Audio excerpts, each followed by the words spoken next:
तुळशी माळ गळ्यामध्ये असले तरच वारकरी हा संबोधला जातो, नाहीतर नाही. त्यांना गळ्यात तुळशी माळ घातल्याशिवाय त्यांना वारकरी म्हणून म्हणत नाहीत.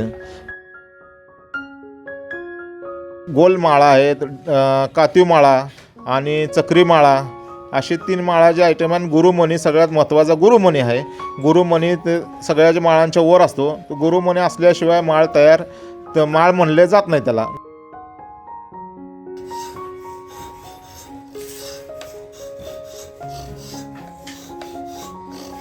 ज्यांना माहिती आहे, वारकऱ्यांना माहिती आहे तुळशी माळ हीच आहे, त्यांनी दर करत नाहीत. शेतकरी लोक शेती केली असते तर त्यांनी तुळस वाळून गेल्यानंतर आमच्याकडे आणून देतात. आम्ही तो जमा करून व्यवस्थित छाननी ही करून ठेवतो. आणि कमीत कमी 3-4 महिने आम्ही हे आधीवरपासून माघवारी झाल्यापासून आमची तयारी चालू असते तुळशीची लाकडे साठवून.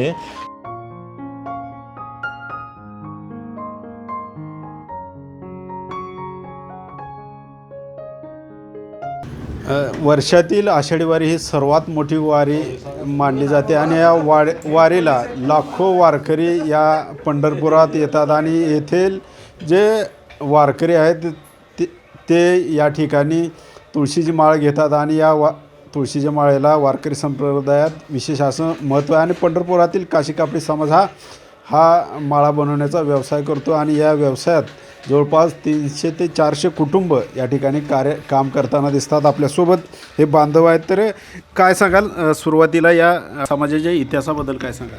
माझं तुळशी माळाचा व्यवसाय आहे आणि आमचे समाज अगोदरपासून काशीवरनं कावडने पाणी घेऊन यायचे. राजा महाराजांना पाणी द्यायचे ते, आणि त्या राजांकडनं आम्हाला जरीचे वस्त्र ते मिळायचे.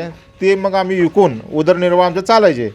आणि असे आम्ही हे करून आमचा समाज हे झालेलं प्रगती झालेली आहे.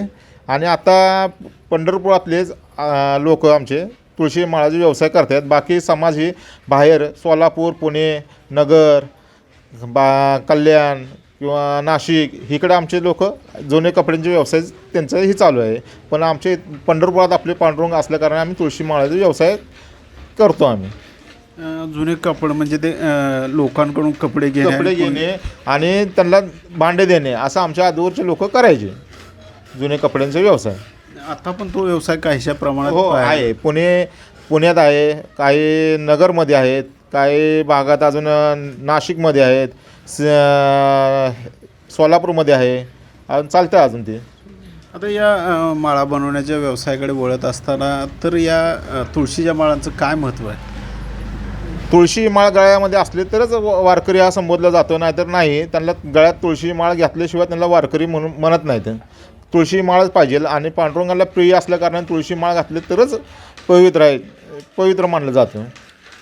तुळशी माळ बनवायचं म्हटलं तर त्यासाठी आता तुळशीचं लाकूड आवश्यक असते, तुळस आवश्यक आहे. तर मग एवढी सारी तुळस कुठून मिळते, मग कसं आणतात?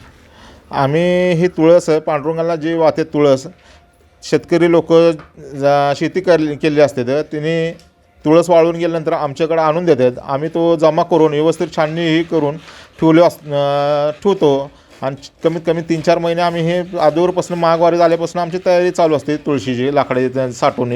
मग नंतर आम्ही आषाढी वारी जसं जसं येईल तसं तसं आम्ही माळांची हे करायला चालू करतो. आम्ही माळा तयार करायला चालू करतो. किती माळा बनवत असतील तरी?